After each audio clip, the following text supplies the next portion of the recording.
So people have been asking me, how did this whole debate with Austin Petersen come about, and is Austin Petersen an inside job? Well, let me take you back and explain exactly what happened. A few weeks ago at the Bilderberg Group meeting in Chantilly, Virginia, we had a protest, and Michelle Fields, a reporter for the Daily Caller, showed up, and Mark Dice, who is another media personality in the quote-unquote truth movement, confronted Michelle Fields about the mainstream media, and he wanted to talk about how she was planning to cover the Bilderberg Group. And things got a little ugly. There were some insults thrown, and Michelle Fields is a protege of Austin Petersen. So Austin was offended by Mark Dice's treatment of Michelle Fields and went on a rant on Facebook denouncing conspiracy theories and conspiracy nuts, and began to post intentionally provocative status updates about different conspiracy theories. This sparked a series of online debates that basically would degenerate into flame wars. During one of those debates, I engaged Austin, and somebody, I don't remember who, said, "Oh, you guys should debate this at PorcFest."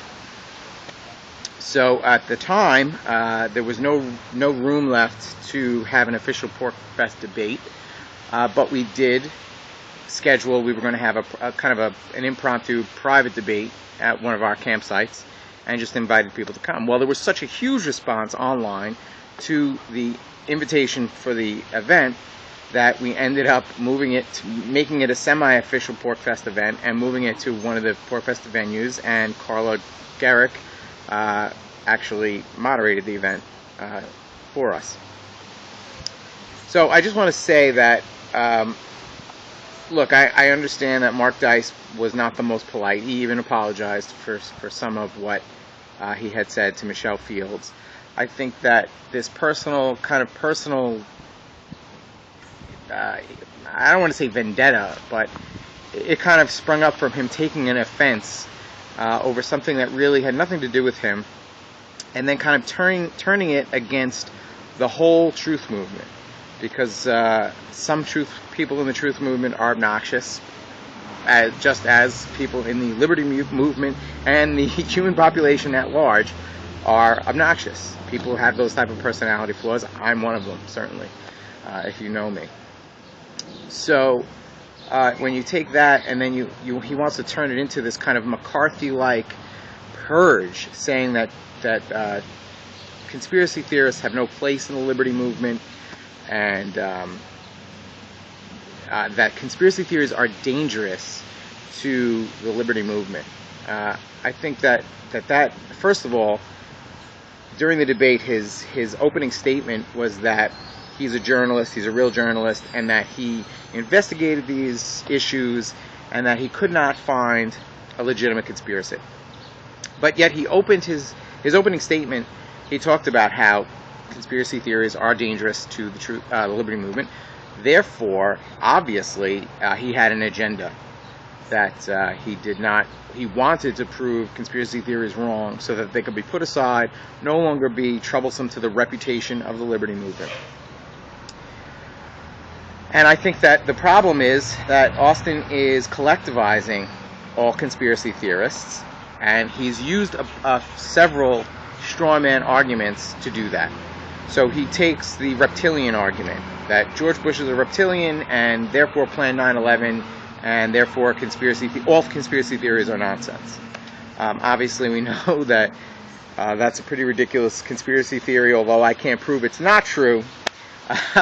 It's, obviously, it's not a legitimate theory based on hard evidence and fact. The 9/11 conspiracy does have a lot of hard evidence. Of course, there is a lot of theory of how to connect those dots. The vaccine, quote-unquote, conspiracy, the link between vaccines and autism,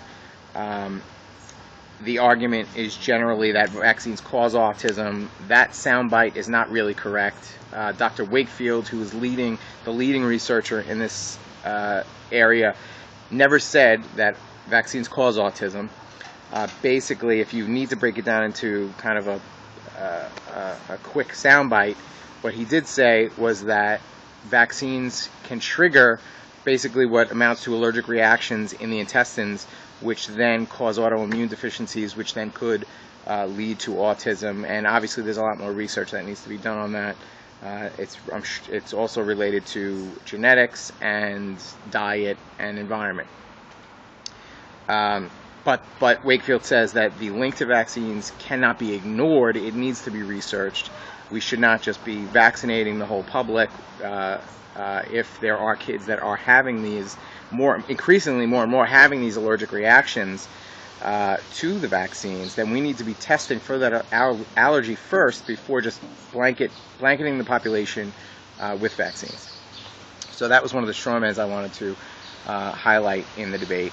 And chemtrails. The geoengineering community does not apologize for the fact that it believes chemtrails is a viable option to defeat global warming.